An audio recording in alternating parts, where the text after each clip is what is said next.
Actually here with Professor Neil Lewis, and he is I think, newly minted associate professor by the looks of it. Yeah, yeah. Last summer. Yeah. And hey, that's awesome. At Cornell University, and you are in the communications department. Yeah. Um, so I was told that you are doing some interesting research, and you're an interesting fella. So I thought it would be really great to have you on the Reciprocity channel so that other people get to know your research and understand what you're about and understand, just get all these different research stories. It's a big part of the whole Mhm. Reciprocity project is letting people know that it's first of all, people come from all walks of life doing this, but then on the other end of it, that it's journey. The whole process is a journey, and Yeah. it's a meat grinder basically at the end of Yeah, that it is. Yeah, it absolutely is. So, why don't you just tell me where you're from, and what brought you to get into research? Yeah, so I'm originally from Jamaica, actually. Oh, cool. And then I immigrated to the US and to Florida when I was a kid, and so grew up mostly in Central Florida. Where's Um, that? Orlando? Or, um, like, were you an average kid in school? Like, or were you a stellar kid? I mean, it seems kind of strange to go, coming from Jamaica and going into a professor role. yeah, I mean that's a long and circuitous route. Well, So I want to hear. This yeah, is, yeah, yeah, yeah, yeah. So absolutely. I was a great student in school. Always curious. And just also had really great teachers that supported that. And so I had a great experience in sort of the K-12 years as we think about them now. And did not think that I was going to become a professor at all. I went to college thinking I would eventually become a lawyer. Um, Okay, so where did you go to college then? What was that? yeah, so I ended up coming to Cornell for undergrad. Ah, Um, okay. so yeah, and that was one of those things where, there are many ways you can think about the decision about where to go to college and so forth. Um, the Cornell is one of the schools that had like great financial aid offerings, and that was really important to me. Okay. And so end up getting in here and being able to come here. And while I was here, I just explored a lot of different things, right? Okay. So I studied economics, was my primary major. That seemed like a practical thing to study at the time. But then like took a bunch of psych classes as well, and always found those really interesting. And ended up Yeah. adding psych as like the second major. Um, Yeah.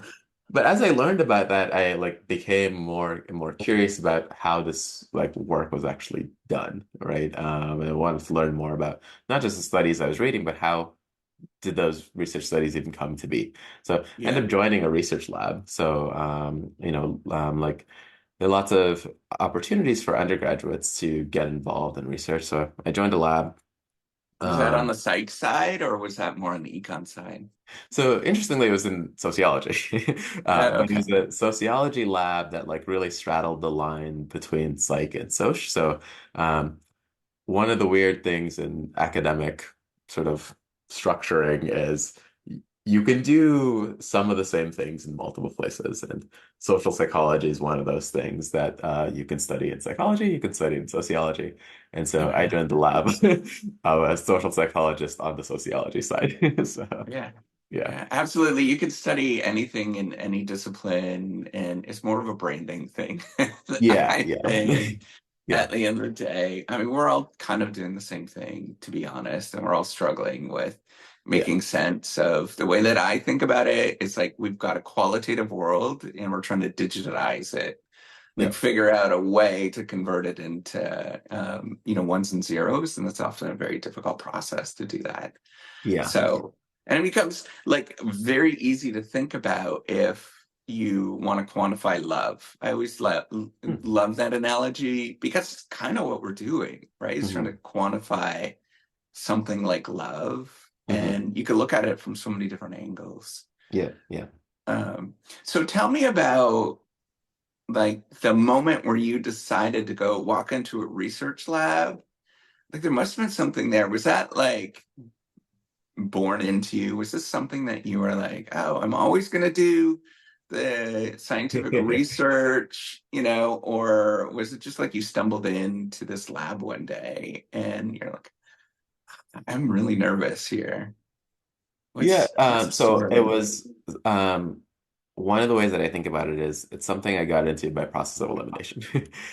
Okay. So I mentioned, I initially thought I was going to become a lawyer. So one of the things that was useful is as an undergrad, like there were a couple classes that undergrads could take in the law school. Like to if you think you want to become a lawyer, you could sort of take these couple classes and see what that's like. And so I did that. And I found them interesting, but what I really learned more than anything else was that I didn't want to be a lawyer. Uh, uh, and then, took a similar approach with like exploring business a little bit. Again, interesting. I'm like, I don't want to do that either. Mhm. But I like did really love everything I was learning about research. So, or about these research studies. And so I was like, let me give that a try. Um, and so joining the lab, had a really great advisor and there's like a team of us that were in the lab learning how to run these studies. And that was a really interesting experience and a really great experience. Like the more I worked on running these studies, like the more fascinated I became with it. And so it was at some point it was just like this fun thing to do. Um, Okay. and then, at one point, my advisor was like, you seem to really enjoy this, and you're good at it. You can consider graduate school. I was like, well, tell me about that because I had no idea what that was about. And so he told me about, what PhD programs were like, and that this is a potential career path. And so that's how I sort of then ended up exploring that possibility. Um, Okay, so tell me about what fun means to you in science. I'm curious about this because from the outside world, I mhm. tell people that it sort of demands often, I mean, and I don't feel that often, right? Mhm. I don't feel that this is fun because you look at it and it's like this is a mountain of work. Yeah. What does fun mean to you? What is that? Yeah, so as I'm working on problems, and this is true even then in those early undergrad days where like there's some really difficult things that we get stuck on, right? Like you think about like getting experiment protocols together. Like one point is working on a simulation study where it required lots of coding. And it's like it's hard and it's frustrating at times, but like um wanting to get to these answers like that was like it was a really interesting puzzle to try and solve and the more and at the same time like the more sort of difficult it was and um we can think about this as there's these like flow states that you can get in. Like, I really want to know the answer to that, and I really want to keep working on it. And that was like rewarding in and of itself. So it's not fun in the like I'm gonna, you know, go to like a game that I enjoy and like watch that. It's like, no, I really want to work through this. Like that's what I mean in that sense. Why is that driving you? What is that? What does that mean when you really want to work on something? For me, it's part of it, a big part of it is like wanting to know the answers to some of these questions that drive me. And there is something sort of uh, rewarding about just working through the steps to get to those answers. I think if you don't care, and this is one of the things they talk about with students a lot now. So I teach a lot of first year graduate students in math class, and like I think it's important to like really care about the questions that you're working on because then you're sort of motivated to uh, do the work that's required to get there. If I didn't care about the things I was working on as much, I don't think it would be as fun. So that's Hmm. part of it too. Like the interest in what you're working on matters a lot. And how do you get that? I mean, it seems like this didn't come to you directly, right? Like you could have Mhm. done research in business, you could have done research in law, you could have, did any number of different areas. How does that, where does that come from?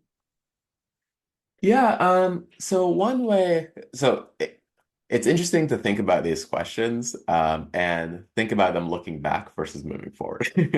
Right? Like at the time there were just issues and that I cared about a lot, like really wanted to know the answer to. Like education's an area that I've long been interested in and trying to understand like um what is it about schools or students or the relationships between them that like lead students to succeed or not, right? So there's some like big questions like that that I have just been interested in knowing the answer to. Later in graduate school, one of the ways that my one of my mentors framed it was he would encourage us to study the things that keep us up at night, right? So you're reading the Hmm. news, you're like Hmm. looking around in the world, like what are these things that you find yourself really curious about and wanting to know the answers to? Like those are good things to pay attention to for figuring out Hmm. like Hmm. how to orient your time and attention. So what's really fascinating, I think about often, is there's this tension between the practicality of life, like you were talking about financial constraints, and then pursuing things that you find interesting. And I remember I just read a couple of your articles that you'd written. One of them was about how there was you very much paying attention to the financial constraints or resource constraints that often people have. Mhm. How do you navigate that? And this is a real tension that I see in a lot of people, particularly um, the first, second, third year students that are really wanting to get, and I think it continues. It's very much persists in the scientific community. Mhm. Is this um, I need to publish something. I need to do this quickly Yep. because I need to get a job and I need to make money and I need to get tenure and all of that kind of stuff. Yep. How do you navigate that kind of tension where you're pursuing things for the sake of pursuing Mhm. versus the practical nature of the things that we butt against? I think it's at the root of a lot of problems in science or a lot of solutions, I guess, in science as well.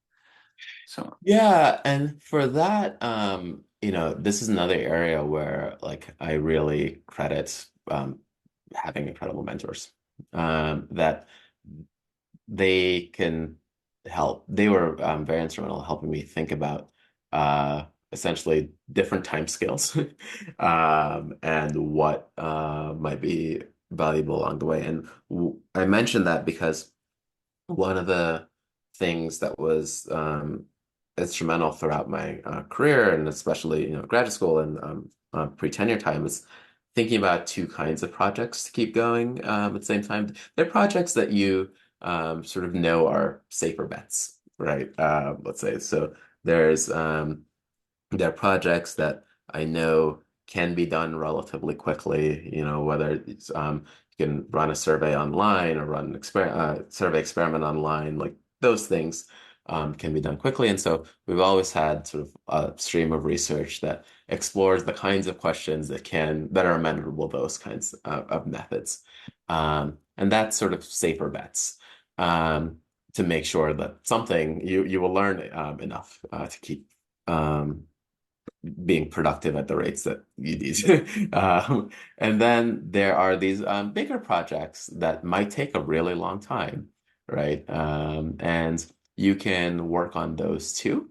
And so for me, it's like having a balance of those. That's been the way of navigating that practical challenge of maintaining productivity, and still pursuing the questions that I think really matter. Yeah. And so you mentioned education matters to you. Why does it Mhm. matter to you? What is it about that there's education's an important thing? Yeah, so there are a couple of pieces. One, is the benefits that you get from learning, period, as well as learning for being able to do various things in the world, right? So there's lots of things that there's just lots of skills you get um, from more years of education. And so that's one thing that I think about a lot with education. But in addition to the value to individuals, that's one way of thinking about what I just said. You can think also about the enormous societal benefits of having good education systems. And that's another one that I spend a lot of time thinking about, right? So what does it mean to be in a society that does or doesn't have the kinds of infrastructure to um, pursue discoveries that will lead to things like a COVID vaccine, right? Hmm. Hmm. Think about the decades of research that needed to happen. People, yeah, as you're talking about, banging their heads against the wall in the labs for decades to build this knowledge base that someday became very useful, right? Um, and you can think about that with COVID. You can think about, we take for granted having cheap food, Hmm.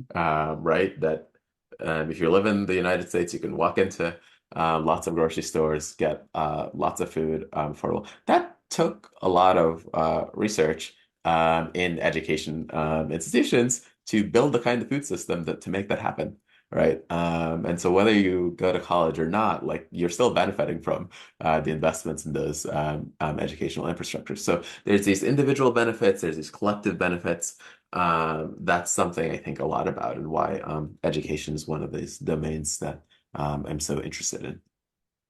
So it's super fascinating because I actually spend a great deal of time pushing back the students in my undergraduate class about thinking of I teach business, Mhm. and students tend to be very instrumental, that they are getting an education to get this job, and then that's the only thing that matters, right? That a Yeah. degree is the only is a stepping stone. um, and you're talking about all of these sort of effects that come from education, and I believe in them, right? I'm not discounting it. Yeah. How, but a big part of doing it is a leap of faith and doing something that you don't necessarily know is actually going to work out. Mhm. I mean, when you pursue your educational goal and you go into different areas, you don't know whether that's actually going to work out for you.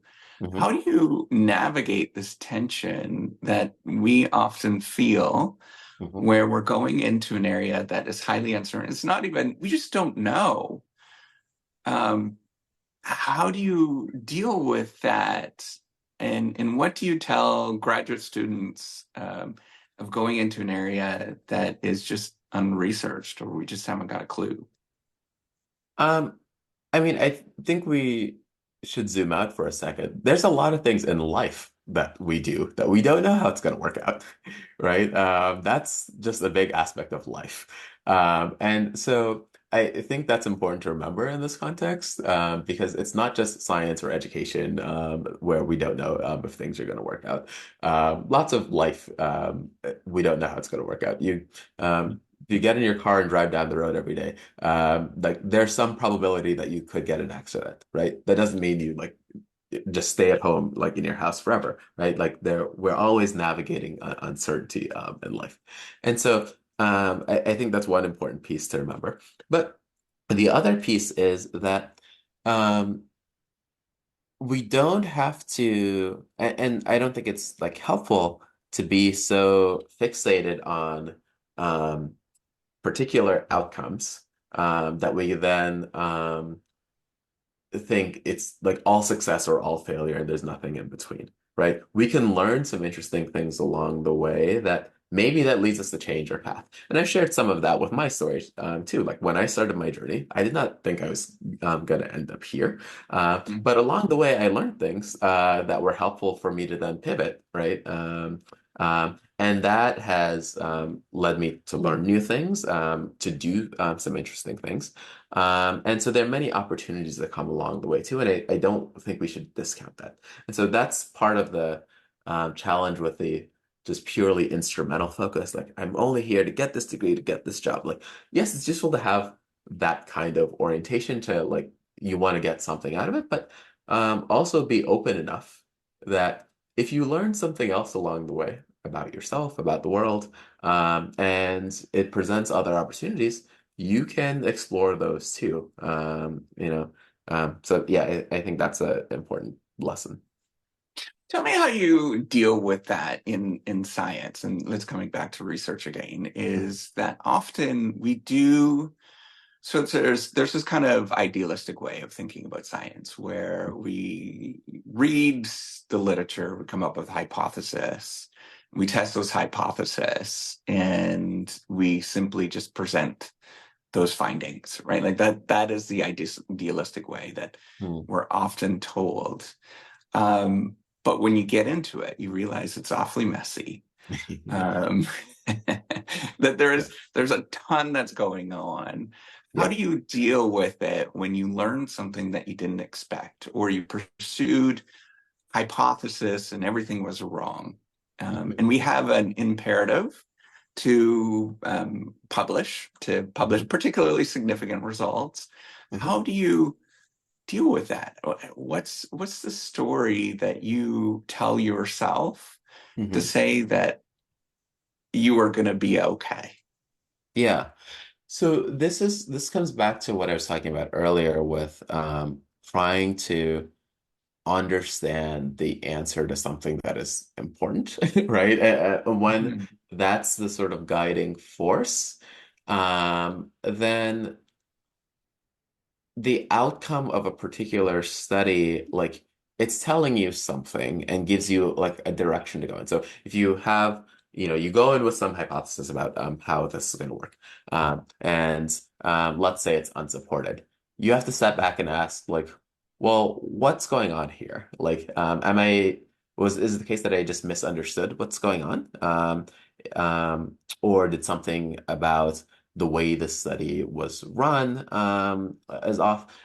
You do this sort of diagnosis to figure out like what your next step should be, right? And so you could run another study. So the failure, that's the way we often talk about it, even though I don't like that language of one study, um, it gives you information about what the next thing you should do is. And so if you're following sort of that path, I think you're learning along the way, and that learning is useful. Now, that does run into a problem you raise, which is like the publication incentives, right? So this is a problem in our industry that um, it's not always easy to tell that full story, right? Mhm. People Mhm. often like it to be a nice, neat package. I think that's bad for science, and I know you like talked to Brian Nessick recently about some of this too. Like, I actually think that's bad for science, and it's bad for the world. Um, because the successes and failures along the way all teach us something. And we should be moving towards a kind of model where we can share both. Mhm. Mhm. So, I don't know if you want to openly disclose anything, but do you have a moment in time where you went through this and you were thinking about, what do I do in this circumstance? The only reason I go through this a fair bit Hmm. and I don't know what the right answer is. Yeah. I'm been told, and I think it's actually pretty good advice, right? Like almost all research papers are just incredibly messy when you actually start to do it, and you're Hmm. going all over the place, and you don't know what the right answer is, but you're trying to tell a story after the fact Hmm. of what you actually tried to do. Hmm. And it's kind of made me feel better, right? Like if I just try to be as honest as possible and I'm trying to tell the story of this mess Yeah. rather than, like being this forecaster of the future of what the field is going to be like. Hmm. I'm more being an audit. I'm more of a ethnographer or an audio, doing an audio biography of myself. How do you have a case or a moment where you went through this and you're like, oh shoot? I don't say I actually say, oh shit, Yeah, yeah. this is not working out. What do I do? Yeah, I mean, there's a project that I worked on in graduate school and then like into a little bit of my professorship where I had an idea that I thought was great. It was around sort of different ways of framing climate change and trying to motivate sustainable behaviors.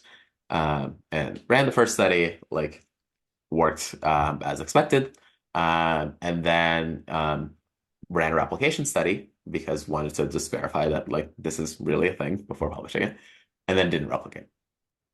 And so then I spent some time thinking like, what's going on? Like, is there something different with the samples? Like, spent all that, couldn't figure it out. So then like ran it a third time, worked again. Like, okay, this is really weird. And then again, still couldn't figure out why. Ran it a fourth time, didn't work. And so this is one of those moments where I'm like, maybe. So what I ended up sort of concluding for myself was that um, if this is a thing, um, it is such a small thing that it mostly doesn't matter. If I cannot reliably like detect it, then it must not be like big enough. And sure, we could keep pursuing this forever, but when I take a step back and think about like the reason for doing this in the first place is trying to figure out ways to motivate sustainable changes. And if this thing like isn't really going to move the needle on that, because like even if it is, I think it's such a small effect that it's probably not going to matter that much, then maybe this is not like the thing that we should be pursuing, right? So that's the kind of thing that like when you take a step back, like that was an important lesson learned, Mhm. because then it points towards other opportunities, right? So in this sort of climate realm, we ended up down this other path that's been more productive of thinking about how are people the how what are the conditions under which people are willing to work together as sort of broader collectives then to address this issue, which you know climate change is a collective action problem. So perhaps this like individual level approach that I was initially thinking about might not be the most productive path. So that's sort of a lesson learned along the way. It did take some time, right? Mhm. So in some ways you might think, oh, that's so painful that you spent all this time, working on these studies that like didn't work out. But again, I learned something useful along the way, and that's valuable in its own right. So Well, and I think that what else is really interesting is that and this is the thing that's ultimately a real challenge is that we are still making inferences based on extremely small numbers, right? You ran the yeah, study four times. yeah, Realistically, if we were to follow probability theory, you should yeah, have ran it 30 times. But then, we're resource constrained, yeah, right? yeah. Because it could have been after that, you get like 10 replications and it all looked completely fine after that, right? You don't know. I don't know. Yeah. Uh, and so you have to figure out what is the judgment call, and that's where a lot of this comes from, right? Is that it's very much as if we were to pursue quote unquote real science in the sense of the way that it's sort of imagined in a lot of our minds. It would be incredibly resource intensive, and I Hmm. don't think we would make a lot of progress. So a lot of it has to do with self-forgiveness often in Hmm. my how I deal with it. Like it's like, oh shoot, I wish I could do this and I don't know what the right answer is here, but Yeah. I So.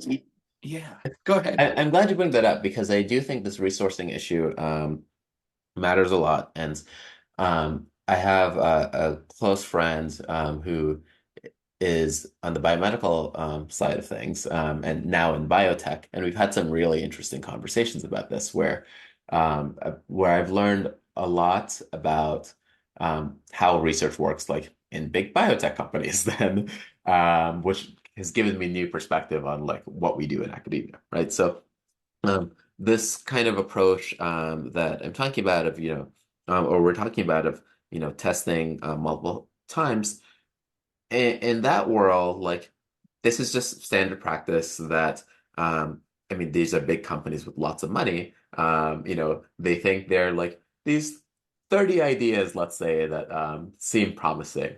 We're gonna dump a ton of money and run a bunch of studies and like see which ones go anywhere.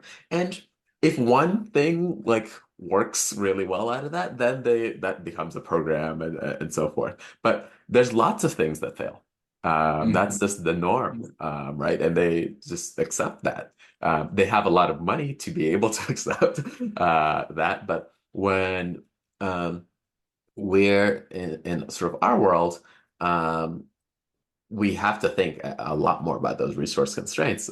We can't just say like, yeah, let me just pour a ton of money into all of these different things at the same time, and like then we'll just see what works and go from there. Like we'd all be out of business very quickly. So I think the resource constraints. I mean, it came up earlier in our conversation, but this is another way that it like works in science as well, is that those limitations really affect the way that we have to think about what we do. But also on top of it, you raise a really important point that so this is fundamental about learning, right? That we Yeah, have often severe selection biases that happen, right? So if you yeah, think about from the biotech company that has unlimited number of resources, according, looking yeah, from based on us, academic, that yeah, it's still not unlimited. yeah, But exactly. they're running 30 experiments and seeing the one that works, and then they select on the one that works.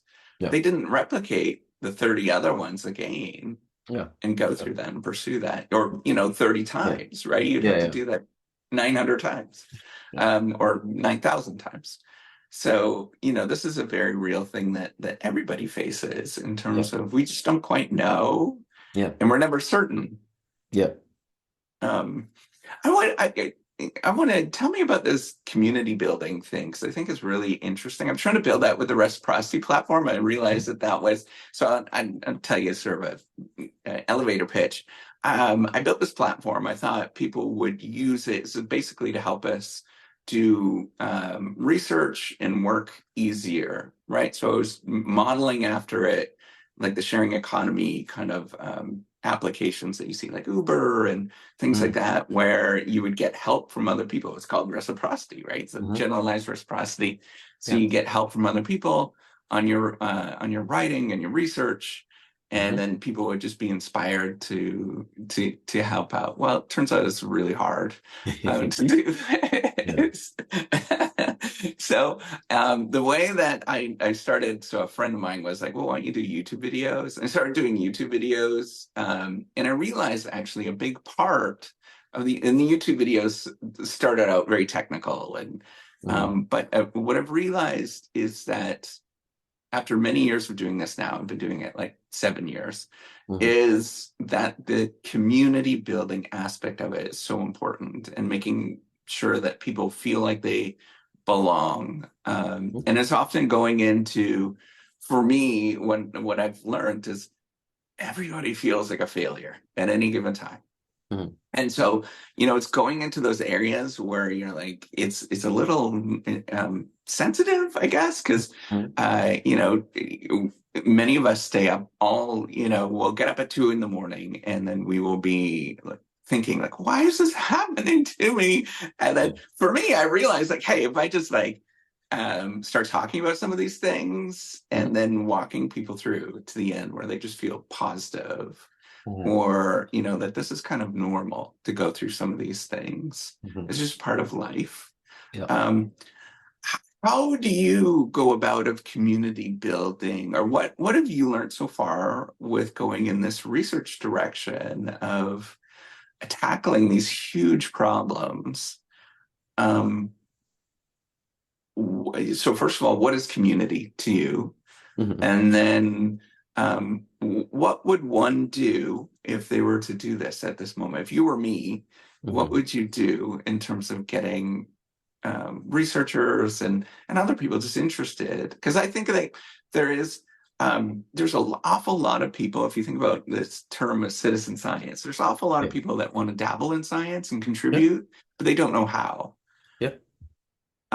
or where to go to. How do you, Hmm. what would you do? What is this? Yes. I'm all ears in terms of thinking about, how to solve this massive problem. Yeah, so there are a few, maybe to start with the definitional question, I think of communities as, groups of people with shared values, right? Okay. Or some other sort of shared interests. So some of that might be, you're in a place together. Some of it might be you have some common goal, or there are many ways you can sort of cut that. But in terms of building these communities to work on stuff in science, and then in other areas, I think like figuring out what is the thing that you're trying to do as a collective is first and foremost really important. But then what does everyone in that space need to uh, feel like their skills and the time they have available and so forth like can make a meaningful contribution, and then like Mhm. having people work on things that where like they can make that contribution, like there's a big coordinating function of community building and community building around research too, right? So I work a lot now, in fact, primarily these days in teams on research, right? So, um, and a big part of what we spend time on, say in big team meetings, is like figuring out like what each person is going to do and like what that will contribute to the collective goal. Um, and that takes time, right? And it takes lots of open, vulnerable discussions. Like, I can do this, but I really don't know much about that. And so, like, pulling on sort of everyone's sort of relative skills, I think is super helpful. And you can do that with in-person teams. You can do that with online teams. I have a colleague who studies like how the communities on Reddit, like they work together to like moderate their forums and like do other things like that. So there are lots of models out there, but there's a lot of give and take. And I think that's just an important part of the process. So here's the problem though, is that there is often people, so science is a weird thing, much like Hmm. any sort of career, but there's pockets of people doing things all around the world. And Hmm. we want to be able to capture those pockets of people Hmm. that are interested in contributing. And they might not even know that, it might be a high school student, for example, and they want to figure out how do I actually contribute Hmm. to the scientific effort. And they might be in Namibia or something like that. Like Hmm. they just don't know. Yeah. And how do you connect with them? What is the so one of the problems I think that's well understood is that the scientific effort, there's often this Matthew effect that happens, right? So once you're at certain institutions, it's kind of easier. You get a flywheel Yeah. around you because you get resources. Yeah. Um, how do you connect with all those people that don't feel that, or they Yeah. don't feel that they are part of a system like that? Yeah, so this is one of the things where I, and especially over the past couple of years, have been paying more attention to like more local efforts, right? And the importance of elevating more local ways of participating in science and in communities more broadly. So Mhm. yeah, we think a lot about the big institutions that are connected to you know other big institutions and big money and the like. But there are ways of getting involved in science where it's like, and this came up a lot, like with COVID, for instance, like you probably have some local health department or group that has questions that need answered, and given the nature of things, they're probably understaffed and underfunded. And if you want, and if you want to, volunteer to work with them on some of those questions, they would love to have you, right? And so if you're a local high school student, who has time to go around and help like ask people in the community surveys to fill out these surveys, like that's a way of contributing to like what your community and the like one of the scientific entities in your community is knowing about what's going on there, right? So that's a thing that can be helpful.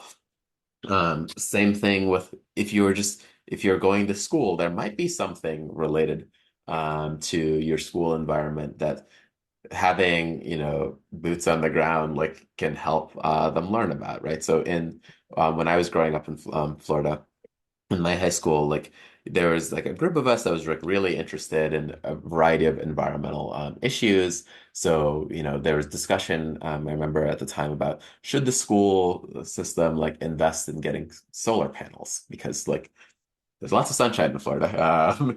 And so like is that a worthwhile thing? And students can spend time like looking up like how good are the solar panels and like working with the science teachers to figure out like is this a thing that would be worthwhile if they spent the money, if the school district spent the money on these solar panels, would they save enough for it to be worthwhile? Like they're little things that people can do to answer important questions. That's doing science, right? Science is not just like being at a university, working in a lab. There are lots of questions that your school, your health department, your community organization can, like, wherever you are, there's something that people need to learn, and Uh-huh. you can plug into that and do your part to help answer that question.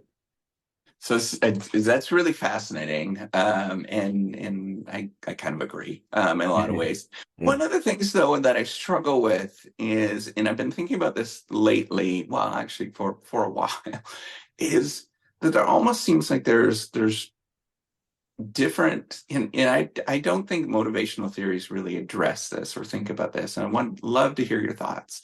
Is that there's almost people that are doers and non-doers, right? Like that they will part of all of this presumes is that people will seek out information or they will recognize that they have a limitation or an opportunity to go pursue something, but there is, and I think this is vastly more of the population or of the sample, is that there's many people that just don't even know, Mhm. and they don't even think that they could do something, Mhm. or that they have precluded in their mind that this field is not for me because it's too hard, or I don't feel represented, or any number of different things that they think about, and they just never pursue it. Mhm. Um, how do you address or what do you do in terms of connecting with those folks? But I think this is one of those areas where, again, like someone, and this is why I think about like the importance of uh, infrastructure for coordinating functions, but someone can think about like what are the various needs here and what kinds of skills can plug into that. And I'll go back to the COVID example, in part because I just spent a lot of time on. So I mentioned Yeah. my interest in education. Health is another domain in which I do a lot of work, and the past couple of years that's meant COVID stuff. So go back to COVID for a moment. We had these periods where you had lots of kids at home because it's virtual school and the like, and at the same time there's this issue of trying to get people vaccinated. You might remember sign-up systems for getting vaccinated were very complicated in some of the places where they were rolled out. And so getting, older adults to like sign up for their vaccinations was a challenge. You know who's really good at dealing with technology and navigating online systems? Teenagers, right? Yeah. And so one of the things that like was helpful in many places is having this force of teenagers and other young people at home like help like the older adults in their communities like sign up for their appointments, right? And so that's a thing where you might think, oh, I can't contribute anything. Like, what do I know? But actually, in your everyday life, you're dealing with this technology all the time. That skill is useful for this larger problem that we have. And so, um, it does take someone to think about like what are those issues and like what are the skills that are in this community. But I think there are we underestimate the amount of talent and skills that are just around us in our communities. And I think we should think more broadly about that. And we can leverage those talents to address lots of things. So I completely agree with what you're saying. I think it's fascinating. It's actually a problem with entrepreneurship, right? Is where do you how do you so the analogy that I like to think about is there's this sort of knowledge problem where there was cave people, 10,000 years ago that were laying on beds of coal and they were cold, right? This is Mhm, a nice problem. And they didn't know that they just simply have to light up, or they went into a cave. They didn't know that they could light up this coal, mhm. right? Um, how do we get people inspired, and what at what point, or what is the sort of tool to get people to start to think of, hey, I can think in a slightly different way, or I can interact in the world a different way, or um, that the world is full of opportunity if I just simply stop and think and look around. Um, how do you get people to engage in that kind of way? Um, So what's your experience with that of getting them just to see? I have a different perspective on that, which is Okay. people start with that curiosity and we beat it out of them. I'm serious about that. That like you think about like kids early on, right? Like they're asking all these questions all the time. And they're very curious about how the world works and how they can interact with it. And over time, we slowly beat that out of them and get them into like thinking about things in one particular way. So, into our what we have come to decide as the traditional systems. And so I think part of our jobs, um, and particularly those like in positions of power, is sometimes to get out of the way and like encourage that again, right? And we can think about that in formal systems of education. We can think about that in many other contexts too, right?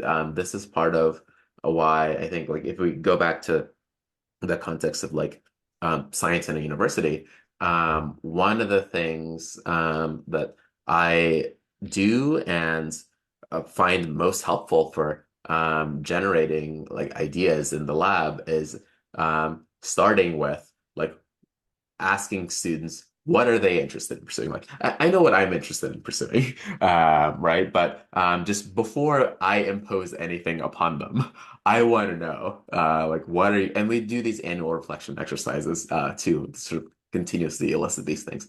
And many of the new directions that we've gone in are things that like just hearing about what they're interested in, like then made me think about other things Mhm. that are interesting, and then we sort of find that place in the middle where we're both. So, like, people have lots of curiosity, and I think if we create opportunities for them to explore those curiosities, we'll get a long way, get lots of ideas in many directions for pursuing them. So sometimes I think it is us getting out of the way and not squashing that curiosity. I really think there's a lot of intrinsic interest there Hmm. that gets sort of squashed over time, and I think that's one of the downsides of the ways that we sort of do things. So I'm a big fan of play, and trying to be as silly as possible and goofy as possible, because ultimately anything that is a new venture or Mhm. anything that's a new idea often feels that there's a lot of stigma associated with it, right? It's Mhm. it's challenging to do these things. Mhm. And so framing the conversation, framing yourself in a very goofy way. Mhm. um, like figuring out what does it mean for me to just if I was to stop today and I was going to play with the world and just be as goofy as possible, what would that actually look like? Mhm. Um, how do you encourage play in a lab and play in science, um, where we're taught to be serious? How do you do that? Yeah, I mean, I think so that last thing you said is the is part of the problem. We're taught to be serious, right? That we don't have to be serious all the time, right? You want to be serious and very careful when you're doing your work, but like you also want to live and let people again explore their curiosities, have time for the kind of play that will generate those ideas. And so, concretely, I think that involves thinking about some of the big issues that we're arguing about in the world now around work-life balance and so forth. Like, do people actually have time to? Are we having them in the lab all day, every day? I don't think that's actually a good thing, right? Like, people need time to rest, to recover, to be with their friends and families, and like do whatever those things are that they enjoy. And for me too, that's like part of it, right? So I think, the time I spend um hanging out with friends and family, going on road trips with my friends or other kinds of trips. Like I had a trip recently with my best friends that actually now really um, pushed me to move forward on a research idea that like, had been in the background for a while. But we went to. I'll give a concrete example. We took a trip to New Orleans, and it was a fun trip. But during that trip, we did the swamp tour. And the swamp tour was as my I've been to New Orleans many times, but this is my first time actually doing one of the swamp tours. And that swamp tour the boat operator took us to a place that was really like um, sort of somber in many ways. And he took us to this place where it's open water. There's like really interesting landscape to see. But one of the things he shared with us is 2 years ago, that was land, right? Like Hurricane Ida, I think it was, really changed that landscape. That where this boat and all these boats that we're seeing, he's like, 2 years ago, I didn't take people here on the swamp tour. Like it was land. I couldn't take the boat here. And so just seeing how much like that had changed, that area had changed. Um, I think about climate change a lot, but like the vivid experience of being there. When I got back, like this was a fun trip that I was on with my friend, right? But when I got back, I'm like, all right, there's this ideas that we'd had about some climate projects that had been on the back burner. And I'm like, this is priority number one, right? And so like our team now, like this is what we're full steam ahead on. But would we have like gotten to this eventually? Yes, eventually. But it's the time that I was on this fun trip with my friend that then really changed the way that I thought about this and inspired now this thing that we're doing in the lab. So had I not taken the time to take this trip with my friend, who knows what I'd be doing right now. So this is part of what I mean, like having these times with our friends, our families, doing whatever it is that we enjoy doing, sometimes it sparks new things for us to study as scientists. And so we need to preserve that time too. I love this answer. I really want to talk as long as possible to you and get all of your insights and crack your see what's going on out there because we haven't addressed a lot of different things. But Mhm. is there anything else that you wanted to say to this audience that you would get them inspired or to think in different ways than they currently think? I think that we should not think about science just through the traditional, very serious, like I'm in a lab coat in the the laboratory kind of way, that there are many different ways to contribute to the scientific process. From wherever you are, there's something you can do.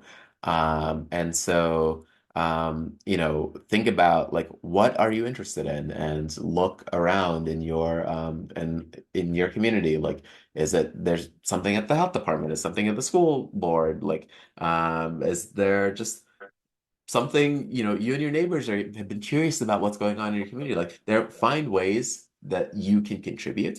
And that's I think all we can do wherever we are. And if you do that, like we'll learn something, and that'll be useful. So the story that I love to tell is I used to spend a lot of time when I was about 4 or 5 years old just staring at mud puddles. Hmm. And if you think about the amount of science, quote unquote science, that's going on in mud puddles, it's actually quite spectacular. Hmm. We've got things about thin films that, Yeah. and things about chemistry, things about biology, Mhm. and all sorts of things that we neglect and we don't think about. But Yeah. we need to look at those mud puddles. Yeah. I think those are very serious aspects of science. If we could Yeah. sit and stare at mud puddles more and just Yeah. have wonder, Yeah. Yeah. All of that's really important. very important. So, Neil, I do appreciate your time. This was just an absolute joy to get to know you. Hopefully, I get to see you in person someday. Yeah. Um, but Thank thank you you. for having me. Yeah, I really enjoyed our conversation.